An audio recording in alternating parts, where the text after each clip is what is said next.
우리 대쟁투 476페이지 우리 편오신당 잠깐 얘기를 나누십시다. 하나님을 정해 주세요. 하나님을 보여달라는, 하나님에 대한 정의를 해달라는 질문을 받으면 여러분은 어떻게 대답하겠습니까?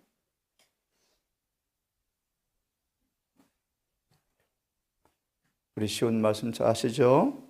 빌립의 질문에 주님의 대답처럼 나를 본 자는 하나님을 보았다고 말씀하시는 것처럼 예수 그리스도를 정확하게 소개해 주는 것, 그것이 곧 하나님을 정의하는 것이죠.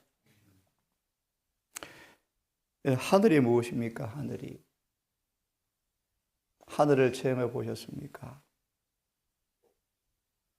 하늘의 정의를 계시록으로 말씀하시죠. 하늘의 정의는 예수 그리스도의 임재이다. 하늘이 어떤 곳인가? 예수님의 임재를 경험하면 하늘을 경험할 수 있습니다. 여러분, 구원이 무엇입니까? 그리스도와 하나가 되는 것입니다. 그렇죠? 세상에 많은 사람들은 평안을 맛보기를 원하시는 것 같아요. 미국에서는 수많은 기독교인들이 불교로 개종을 합니다. 왜 그런가? 왜 그럴까요? 기독교를 통해서 경험되어지는 참된 평안을 맛보지 못한 수많은 사람들이 거짓 종교의 귀에서 쏘가고 있습니다. 무력을 버리고 세상의 명예욕을 버리고 세상을 다 포기하는 그런 경지에 들어가는 무아의 경험, 소위 참선을 가니까 마음이 평안해지더래요. 그것은 가짜입니다. 가짜. 거짓말입니다. 사단은 그런 수많은 동양 종교의 신비의 체험을 통하여 속이고 있는데요. 다시 말하면 사람들은 평안을 맛보기 원해요. 세상을 다 누려보았지만 결국은 죽음밖에 없거든요. 그죠? 몸에 질병만 찾아오거든요. 그래서 평강에 가는 질문을 막 하시길래 그런 생각을 해보았는데요. 다시 말하면 절대로 하나님을 떠난 종교는 참된 평안을 만들어낼 수가 없죠. 전부 가짜죠, 가짜. 서울대학 교수를 포기하고 산속에 들어가서 머리를 깎고 중이 되어서 참선을 하니까 마음의 평강이 오는 것처럼 보이지만 속임수예요. 왜 그렇습니까? 하나님 외에는 절대로 평안을 만들어줄 수가 없어요. 전부 가짜의 거짓이에요. 질문을 드려요, 여러분. 그런 평화와 평강의 원초적인 경험, 필수 조건이 뭡니까? 죄가 해결되어지는 거예요. 맞나요? 기억나십니까? 야곱은 한 걸음 옮겨놓을 때마다 통증으로 표정이 일그러졌지만 그 마음속에 주님을 통하여 오는 죄 사유의 경험의 달콤한 경험을 그런 감출 수가 없어서 마음은 평안했죠. 평안은 죄 사함으로 오는 거예요. 마무리하면 오직 예수님 외에는, 오직 하나님 외에는 우리에게 평강을 줄 존재가 아무도 없죠. 어제는 모처럼 수많은 질문들을 해오길래 그 모든 질문의 답을 감사하게도 하나님께서 이미 정리해 놓게 하셔서 다 파일을 보냈어요. 파일을 수십 건을 보냈어요. 모든 질문의 답을 제가 노트북을 펴보니까 다 답이 다 있더라고요. 현대 진리에 가는 모든 답이 다 정리가 되어 있어요. 그래서 많이 부끄럽지만 바울을 많이 생각하게 되었습니다. 바울은 보통 사람이 가지지 못하는 하늘의 사물에 관한 깊은 지식의 거인이었대요. 거인. 저와 여러분 그렇게 되기를 바라면서 이 아침 다시 한번 476페이지 말씀을 읽으면서 우리 오늘 아침 바울을 통하여 그리스도인의 특권이 무엇인가를 좀 말씀을 드리고 싶은데요. 우리 어제 말씀을 드렸습니다. 476 바로 앞에 말씀이었죠. 모든 그리스도인들은 하나님께 속한 일에 풍부하고 풍성한 경험을 갖는 것이 특권이다. 그 특권을 가졌다라는 말씀이 어떤 의미일까요? 방금 읽었던 문단의 제일 마지막 절을 보시면 의인의 길은 어떻게 된다고 말씀했죠? 그래서 마지막 구절을 보시면 하나님의 영의 은혜와 그분의 품성의 순결과 성결은 그런 사람을 통해서 나타난다, 드러난다. 특권이다. 특권이다.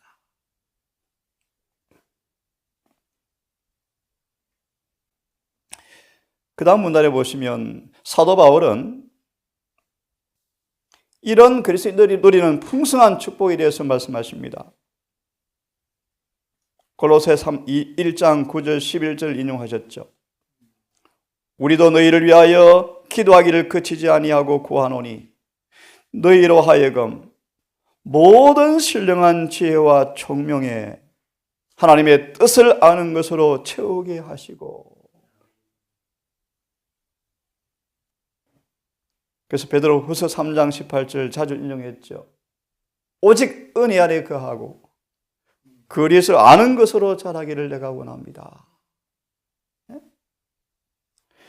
주께 합당히 행하여. 누가 생각납니까? 에녹 같은 사람이죠. 합당히 행하여 범사에 기뻐시게 하고. 에녹이죠.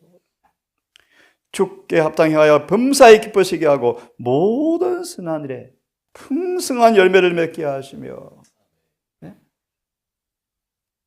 선한 열매를 많이 맺게 하시며 하나님을 아는 것에 자라게 하시고 영광의 힘을 쫓아 모든 능력으로 능하게 하시며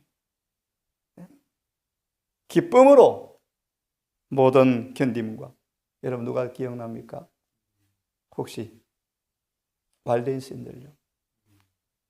그리스도로 인해서 핍박받는 경험을 그렇게 기쁨으로 견디면서 그 사막 같은 광야를 메마른 옥토로 만들었대요. 나가면 잡아 죽이니까요. 그 알프스 계곡 들어가서요. 손바닥만 땅을 다 일구어서 심고 거두고 자족하며 살았는데요. 그렇게 오는 수많은 아픔과 어려움들을 견디는데 기쁨으로 견디었대요. 아멘. 사도 바울 보세요. 그렇게 두들겨 맞고도 행복해 하잖아요. 그렇죠? 오래 참음에 이르게 하시고. 이게 뭐라고요? 그리스도인의 특권이다. 특권이다. 또요, 그 다음 말씀까지 봅니다. 또 바울은 이 에베소 교회에 보내는 편지를 통하여 그리스도인의 특권이 얼마나 고귀한 것인지를 깨닫기를 바라는 편지를 보냈다. 그 편지가 뭔가? 보세요. 그는 바울은 그들에게 가장 깊은 의미 깊은 말로 지극히 높으신 하나님의 자녀들이 소유할 놀라운 능력과 지식을 열어서 보여준다. 뭡니까? 성령으로 말미암아 너희 속사람을 능력으로 강건하게 하옵시고 사랑 가운데서 뿌리가 박히고. 계시록 2장 4절 나중에 보세요. 예수를 깊이 알아가면 알아갈수록 비례되는 게 뭘까요? 사랑이 깊어져 가는 거예요. 사랑. 이게 참이요, 참.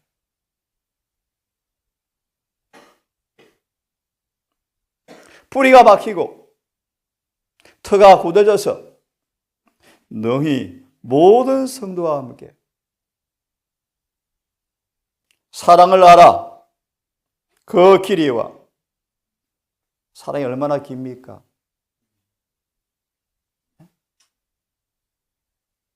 바울은 사랑이 식어지지 않았대요. 끈이 엄청 길죠. 계속 사랑의 불다리가 흘러나와요. 길이와 높이 얼마나 높습니까? 얼마나 깊습니까? 거듭 말하면 그리스도의 특권이 무엇이라고요? 이것을 깨닫는 것이 그들의 특권이었다. 참된 성화의 정의가 뭐죠? 사랑이 완성되는 겁니다. 그 다음까지 읽으십시다. 하나님의 모든 충만하신 것으로 너에게 충만하게 하시기를 구하노라. 현대의 진리가 거의 가르쳐지지 않고 있죠. 얄팍한 복음을 가르쳐 얄팍한 수준 낮은 거죠. 예, 건강 강의 중요해요. 너무너무 중요해요. 그런데요, 대부분 건강 강의는 쓸모가 없어요. 잘 먹고 잘 살면 뭐 하실래요? 우리를 성화시키는 경험으로 오지 않은 건강 계획은 그냥 채식이에요, 채식. 아무 의미 없어요, 여러분. 결론은 우리를 성화시켜야 돼요. 다니엘처럼 참된 절제를 하면 더 성화되어지는 게 건강기획 기별의 본론이에요, 본론. 그러므로 셋째 천사와 기별과 분리되어지면 아무 의미가 없는 거예요. 하나님 모든 충만하심으로 너에게 충만하게 하시기를 구하노라. 이것이 우리의 뭐다? 특권이다. 네. 기도함으로 사도의 간구는 절정에 이르게 된다. 그 다음 같이 읽겠습니까? 우리가 시작. 우리가 하늘에 계신 우리 아버지의 약속을 믿는 믿음을 통하여 도달할 수 있는 높은 표준이 여기에 밝혀져 있다. 그리고 이 표준에 도달할 때 우리는 그분의 요구를 이루게 된다. 드디어 하늘에서 뜻이 이루어진 것처럼 땅에서도 이루어지다라는 기도가 이루어지는 거예요. 죄와 사단이 영원히 있을 곳이 없게 된 것처럼 우리 안에 그분의 신성이 충만함으로 죄가 끝나버리는 것이 그분의 뜻이었다. 이것이 주기도문의 말씀이에요. 그 다음 같이 읽습니다. 맞아, 시작. 그리스도의 공로로 우리는 무한한 능력을 가지신 하나님의 보좌에 가까이 나아갈 수 있다. 아멘. 야고보 4장 기억하시죠? 이런 사람들 곁에는 마귀가 뭐요? 얼씬도 못해요. 얼씬도 못해요. 맞아, 읽습니다. 자기 아들을 시작. 우리 모든 사람을 위하여 내어주신 이가 어찌 그 아들과 함께 모든 것을 우리에게 은사로 주지 아니하시겠느냐. 아멘. 계속. 아버지께서 당신의 아들에게 성령을 아낌없이 주셨으므로 우리들도 그 영으로 충만함을 입을 수 있다. 이것이 우리의 특권이죠. 그 다음요. 예수께서는 말씀하시기 한다. 너희가 악할지라도 좋은 것으로 자식에게 줄 알거든 하물며 너희 천부께서 구하는 자에게 성령을 주지 않겠느냐. 내 이름으로 무엇이든지 내게 구하면 내가 시행하리라. 구하라 그리하면 받으리니 너희 기쁨이 충만하리라. 아멘. 디모데후서 1장. 우리의 특권을 바울의 경험을 통하여 몇 개를 보고 마칩시다. 디모데후서 1장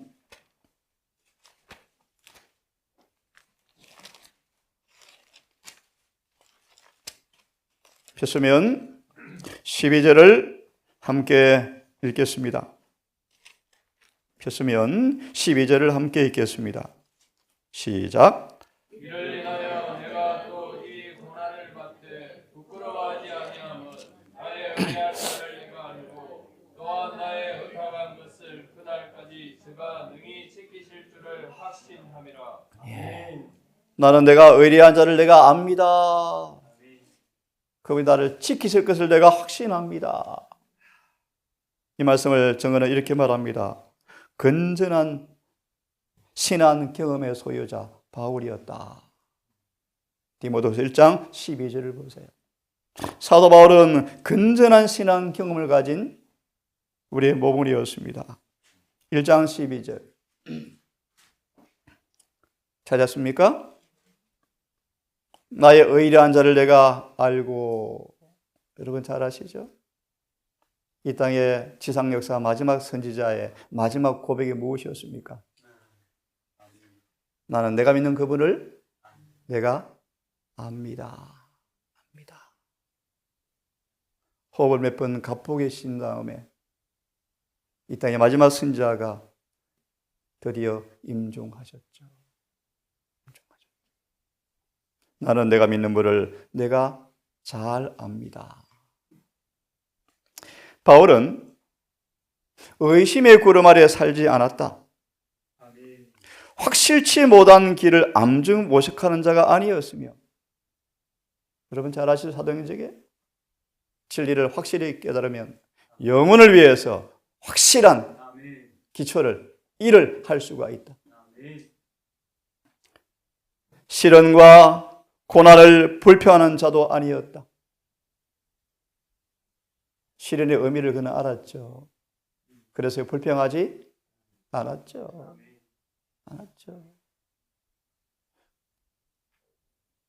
그는 시련의 의미를 알기 때문에 불평하지 않았다. 그 다음요, 소망과 용기로 가득 찬 강하고 기쁜 목소리가 각 시대를 통해서, 바울을 통해서 울려 내려오면서 우리 시대까지 들린다. 바울은 건전한 신앙 경험을 가졌다. 그리스도의 사랑이 그의 웅장한 주제였고, 그를 사로잡은 억제할 수 없는 능력이었다. 고사한 특권을 소유한 사람입니까? 그래서요, 계속 봅니다. 갈라디아 6장 14절을 펴세요. 갈라디아 6장 14절.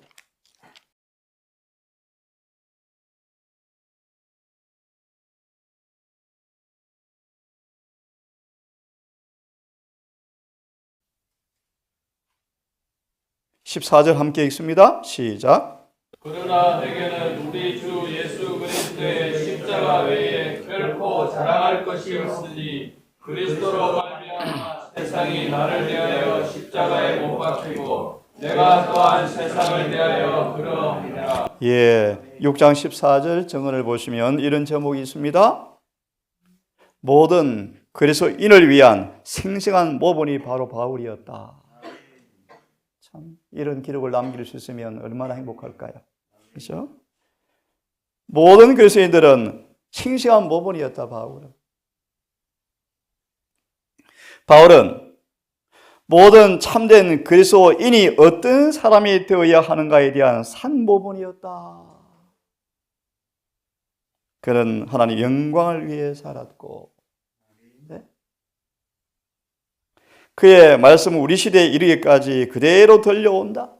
즉, 내가 있어 사는 것은 바로 그리스도, 그분이 전부이다. 우리 주 예수 그리스도의 십자가 외에는 결코 자랑할 것이 없으니, 그리스도로 말미암아 세상이 나를 대하여 십자가에 못 박히고 나 또한 세상에 대하여 그러하니라. 세상에 그 어떤 것도 바울을 흥미를 만들어낼 수가 없어 버렸어요. 죽었죠. 성화졌어요. 그것이 성화예요. 성화. 죽어버렸죠. 그 다음요, 한때 성도들 속에 계신 그리스도를 핍박하던 박해자였던 그가 이제는 세상 앞에 그리스도의 십자가를 지켜들고 있다. 바울의 마음은 영혼들을 위한 사랑으로 불타고 있었다.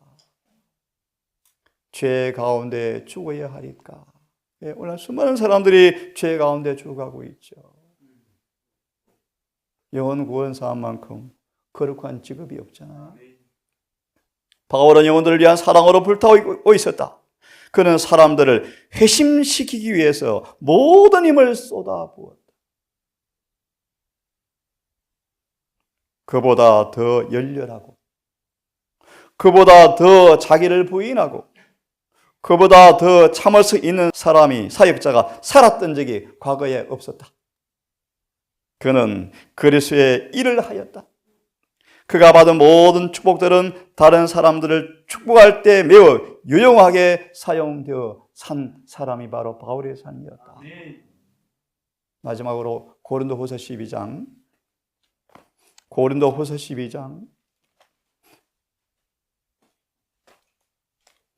그리스도인의 특권이 무엇인가를 바울의 경험을 통하여 좀 보고 있습니다. 12장 1절과 4절까지를, 5절까지를 보면 바울은 참 겸손한 사람이었어요. 가히 상상할 수 없는 하늘의 지식을 보고 듣고 배운 사람이었지만, 그는 4절에 5절에서 자랑하지 아니하는 겸손한 사람이었어요. 성경은 생각하고 12장 1절 펴십시오. 간단하게 읽고 마무리합시다. 바울은 12장 1절 성령의 가르침을 받은 사람이었다. 바울의 신학은요, 성령으로부터 직접 배운 사람이에요. 주님께로부터 많은 계시를 받은 바울은 사단이 가만둡니까? 수많이 그를 어렵게 만들었는데요. 그가 당하는 모든 투쟁과 방해 가운데서도 바울은 하나님을 믿는 믿음과 확신을 잃어버리지 않았다. 성령의 특별한 가르침으로 그의 판단은 순결해지고 세련되고 고상하고 성화되었다. 그를 대적하는 사람들과 원수의 개교는 그에게 훈련과 교육의 수단이 되어버렸다. 사단이 역전패당했죠. 이로 인하여 그는 가장 탁월한 지식을 갖게 되었다. 어떤 지식입니까? 믿음으로 말미암아 의롭게 되는 거였습니다. 최고의 지식이었죠. 왜냐하면 그는 주 예수를 의지하였기 때문이다. 그래서 모든 걸 배설물로 이겼다고 말씀하시면서 마지막 절에 이 복음이 영혼의 동산에 가장 귀한 열매를 맺게 함으로써 참으로 풍요롭게 하지 않겠는가? 주님이 추수하실 때 사도 바울에게 풍년을 기대할 거예요. 풍년을. 바울의 영혼의 동산에는 열매가 가득하였어요. 가득하였어요. 풍년이요, 풍년. 주님이 추수하러 오실 텐데. 그 다음 12절 1절 4절요. 바울은 능력 있는 설교자였다. 예? 마지막 줄에 보시면요, 아무도 흉내낼 수 없는 방법으로 바울은 설교하였대요. 바울은요, 성령을 통해서 능력 있는 설교자가 바로 바울이었다. 그 다음요, 바울은 여전히 겸손하였다. 정말 겸손하였죠. 그의 생활은 겸손했다. 그리스도인의 생활의 겸손 내용을 보십시오. 바울은 그리스도인의 생활의 발전에 대해서 매우 겸손한 의견을 갖고 있었다. 무슨 말씀이요? 그가 장성한 분량의 사람이었지만 마치 그도 죄인들의 편에 낮추어서 자신을 뭐예요? 겸손하게 표현해요. 그 다음요, 숨겨진 비밀이 나타났다. 누구를 통해서? 바울을 통해서요. 이런 상세한 부분들은 다 읽어보십시오. 여러분, 주님을 믿는 사람들의 특권이 무엇입니까? 바울처럼 예수를 아는 지식 가운데서 가장 세련되고 가장 순결해지고 가장 고상해지고 사랑이 풍성해져가는 실의 성품에 참여하는 그런 특권이 저와 여러분에게도 이루어지기를 간절히 바랍니다. 아멘. 기도합시다. 세상에서 우리를 불러내셔서 주의 정원으로 옮겨 심으신 농부 되신 하늘에 계신 아버지, 수십 년을 수고를 마다하지 않고 전쟁과 또 걸음을 주시며 눈물로 피로 적시고 걸음을 주신 우리 하나님께서 우리의 신앙 삶 속에서 오랫동안 수고를 마다하지 않으셨지만 오늘 우리 영혼의 정원의 동산에 어떤 꽃이 피어 있고 어떤 열매가 맺혀 있는지 어떤 냄새를 풍기는지 율법의 구월 앞에 자문해 보기를 원합니다. 아멘. 빈약한 열매를 게으른 농부의 모습을 용서해 주시고 이제라도 회개하여 참된 중생의 경험을 통하여 우리 영혼의 동산을 하늘의 의로 단장한 모습으로 주님 앞에 천거되기를 결심합니다.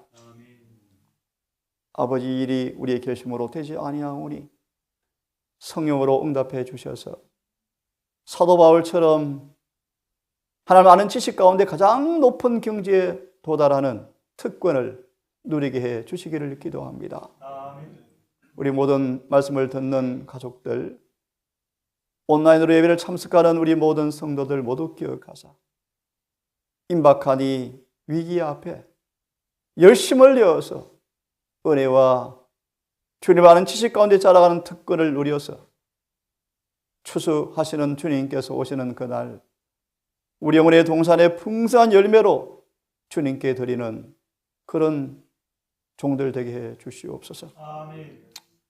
오늘도 하루가 시작이 되어집니다. 아버지, 이 한 날도 왜 주어졌는지, 뭘 위해 살아야 되는지 잊지 말게 하셔서 주님을 범사히 기쁘시게 하고 우리의 삶에 주의 포도는 요용한 일꾼이 되어서 하나님과 이웃에게 선을 행하고 영광을 돌리는 삶을 살 수 있도록 도우시기를 예수님의 이름으로 기도드리옵나이다.